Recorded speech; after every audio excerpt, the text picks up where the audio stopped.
Hello नमस्कार, मी आहे साची सचिन शिंदे आणि तुमच्यासाठी घेऊन आले मस्त टेस्टी भरलेली वांगी मसाला। तर त्याच्यासाठी मी 6 वांगी घेतले, थोडे शेंगदाणे घेतलेत आणि 1 वाटी खोबरं घेतले सुकं आणि कोथिंबीर आणि 2 मिरच्या आणि 1 कांदा आणि 1 टोमॅटो घेतलेला आहे। तर अशा प्रकारे मी वांगी कापून घेणार आहे। मी एक बाउल घेतलेला आहे, त्याच्यामध्ये मी थोडंसं मीठ टाकणार आहे आपली वांगी काळी नको पडायसाठी। तर मी जी वांग आहे ना त्याचं जे काटेरी पोर्शन आहे तो कापून घेणार आहे, कारण की काटेरी पोर्शनच मी कापून घेणार आहे।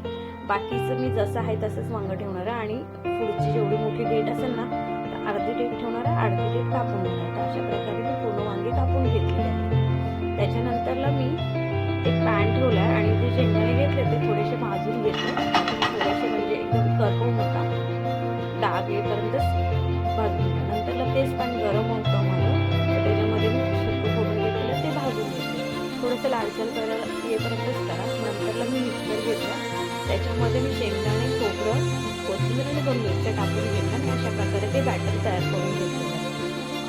नंतरला मी हळद, मसाला, गरम मसाला आणि जिरं पावडर आणि थोडंसं चवीनुसार मीठ टाकलं आणि जेवढे सुके मसाले असतात तेवढे तुम्ही टाका, मला जेवढे वाटले मी तेवढे टाकले। तर अशा प्रकारे मी वांगी घेतली आणि त्याच्यामध्ये मी ते भरून घेतलं आणि जे म्हणजे आपण वांग भरतोय ते जे वांग्याचं बॅटर आहे ना ते थोडंसं असं घट्टच बनवा, म्हणजे त्याचं पाणी टाकू नका मिक्सरमध्ये।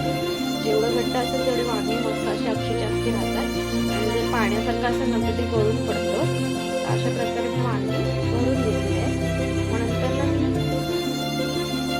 2 चम्मच तेल टाकलं एका पॅनमध्ये, मग राईची तो टाकून कांदा आणि टोमॅटो कापून घेतलेलं ते टाकून घेतलं आणि त्याला थोडंसं शिजायसाठी थोडंसं मीठ टाकून घेतलं।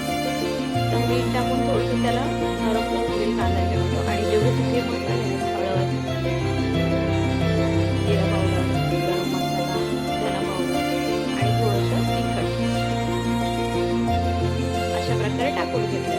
जर वांग्यामध्ये वेगळं टाकलेलं आहे आणि त्याच्यात मी थोडीशी ग्रेव्ही बनवायसाठी मी टाकलेला आणि जो मसाला उरला होता तो मी त्याच्यात टाकून घेतला आणि त्याला थोडंसं असं उकळी येऊन दिलं आणि जे म्हणजे बॅटर आपण म्हणजे मिक्सरमध्ये वाटलेलं तो मिक्सर धुवून त्याच्यात मी ते पाणी टाकून घेतलं। तर अशा प्रकारे मी थोडीशी ग्रेव्ही मसाला टाईपमध्ये ग्रेव्ही बनवून घेतली, म्हणजे मी वांगी त्याच्यात टाकून घेतली आणि मस्त असं त्याला शिजवून घेतलं आणि मध्ये मध्ये चेक